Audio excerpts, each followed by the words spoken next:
नवनीत राणा ही एक पोचलेली जातीय विष पेरण्यासाठी हे एक विषवल्ली.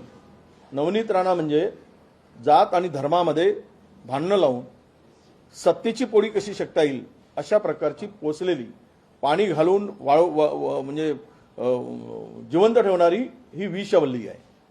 काल झालेली घटना, अरे बलात्कार असेल, महिलावरील अत्याचार असेल, शोषण असेल, इथे जात धर्मपंथ येतो कुठे?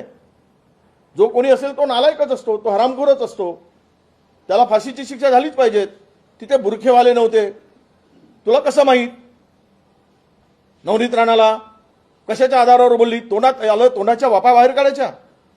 या बाईची सवय जी आहे ही इतकी जातीयवादी आणि धर्मांध जनली आहे. लोकांनी पाळलं, लोकांनी जिरवली निवडणुकीमध्ये, तरी पण अजून शुद्धीवर यायला तयार नाहीत.